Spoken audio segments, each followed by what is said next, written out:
Hello, I'm Nari McDiarmid for Australia's Mining Monthly, and we're here at Future of Mining Perth, and I'd like to welcome Zoe Williams, founder and chief executive of Luminary Mindset, a boutique performance culture consultancy. And Zoe, why is culture so important as a conversation to have within the mining industry? I think I don't just think, I believe that it's the differentiator that's going to support the industry in getting to where we say we're trying to get to. So not just net zero, but zero harm, and also all of the really ambitious performance targets that mining companies in the industry are setting.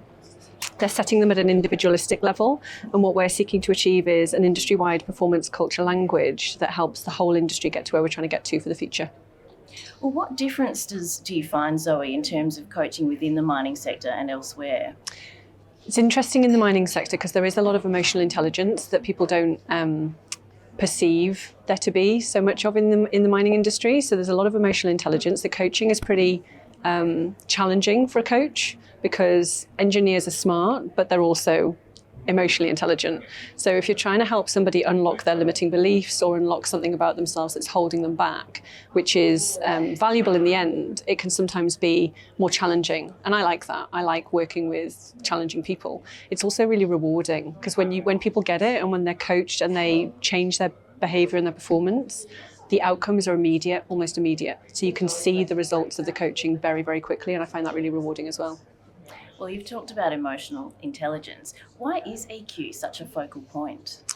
I don't believe the industry has ever before needed to focus on emotional intelligence skill sets in their leadership like they do now. The challenges that the industry are being asked to address around conduct, so conduct in the workplace, how we're going to create a more innovative workforce to get us to the solutions that create zero emissions, how we're going to elevate the awareness of the operators who are working underground, open pit, heavy machinery to risk mitigate safety matters.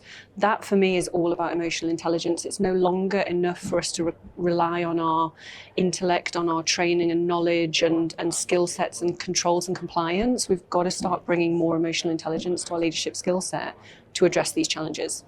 Well, what are some of the companies you'd like to work with, Zoe? We're interested, it's not actually companies, and I love the question because it's not companies that we're looking to work with, it's specific leaders. So there's a specific type of leader out there, and if you are this, look us up on LinkedIn.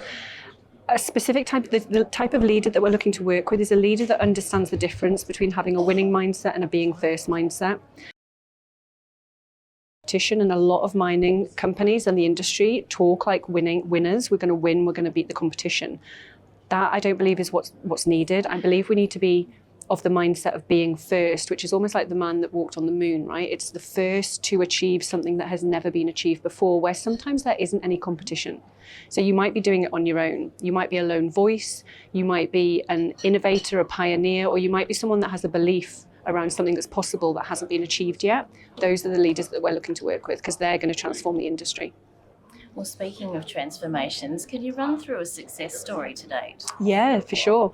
I guess my most favourite, it's not necessarily the most impactful, but it's my favourite one, was we worked with a mining company down in WA, Western Australia, for 5 years now.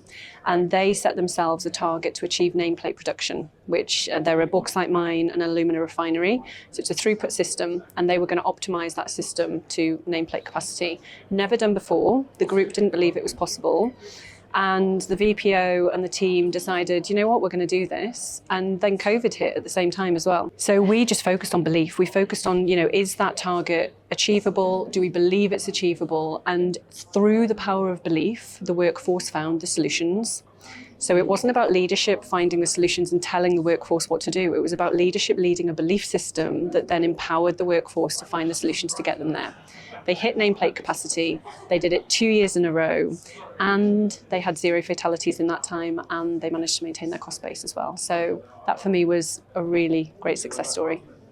Well, looking ahead, what are some of the goals you have at Luminary Mindset? Well, our big audacious goal is to be a significant partner in the transformation of the mining industry globally in order to support the industry in achieving its goals for the next 20, 30 years.